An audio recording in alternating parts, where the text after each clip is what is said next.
Dear viewers, আসসালামু আলাইকুম। আশা করি আপনারা সবাই ভালো আছেন। আজকে আমরা কথা বলবো জরিপকালে নকশায় কম বেশি হওয়ার কারণ কি, এই বিষয়টা নিয়ে। ডিয়ার ভিউয়ার্স, আপনারা জানেন যখন একটি জরিপ কাজ চলমান হয় তখন কর্তৃপক্ষ, ভূমি রেকর্ড ও জরিপ অধিদপ্তর ব্যাপকভাবে আপনার যে এলাকায় জরিপটা হবে সেই এলাকায় প্রচারণা চালিয়ে থাকেন এবং ডিসি অফিসের মাধ্যমে, এসি ল্যান্ড অফিসের মাধ্যমে আপনার জনসাধারণকে অবহিত করা হয় এই কারণে যখন জরিপটি শুরু হবে তখন যেন সবাই তাদের কাগজপত্র এবং তাদের যেখানে জমি, সেই জমিটা যেন যারা রেকর্ড করতে যাবেন রেকর্ডকারী কর্মকর্তাদেরকে তারা দেখিয়ে দিতে পারেন। তো অনেক ক্ষেত্রে দেখা যায় যে যখন একটি সম্পত্তি রেকর্ড হয় তখন রেকর্ডের যে মালিক সে তার কাগজপত্র উপস্থাপন করতে পারেন না, কিংবা তার যে জমিটা সেই জমিটা সে নির্দিষ্ট করে আইল বা সীমানা চিহ্নিত করে দিতে পারেন না।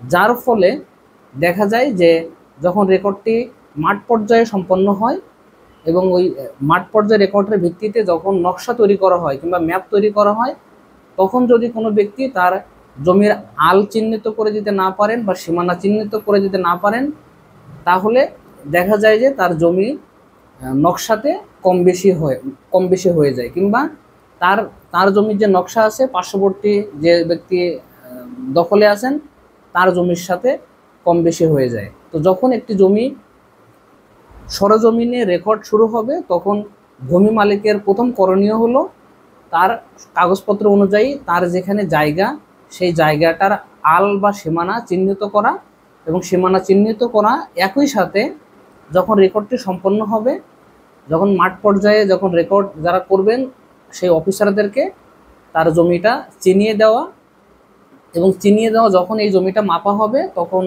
ওনারা সঠিকভাবে মাপ হয়েছে কি না উনি সরজমিনের থেকে এটা দেখা। এরপরেও যদি তার নকশায় কোনো রকম জমি কম বেশি হয়ে থাকে তাহলে উপজেলা সেটেলমেন্ট অফিস অথবা প্রকারান্তে আপনার জেলা সেটেলমেন্ট অফিসে উনি অভিযোগ দায়ের করতে পারেন।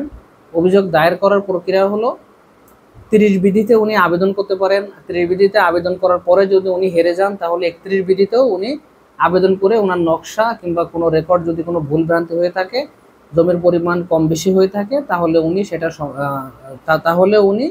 সেটা আপনার কারেকশন করতে পারবেন। তো যখন একটি রেকর্ড হবে তখন ভূমি মালিকদের করণীয় হলো আল বা সীমানা চিহ্নিত করা এবং সীমানা চিহ্নিতের মাধ্যমে তার জমিটা সঠিকভাবে রেকর্ড করা। প্রিয় দর্শক, সবাই ভালো থাকবেন। যদি আমার এই ভিডিওটি ভালো লাগে তাহলে আপনারা শেয়ার করতে পারেন এবং আপনারা আমার পেজটি লাইক করতে পারেন, আমার ইউটিউব চ্যানেলটি আপনারা সাবস্ক্রাইব করতে পারেন।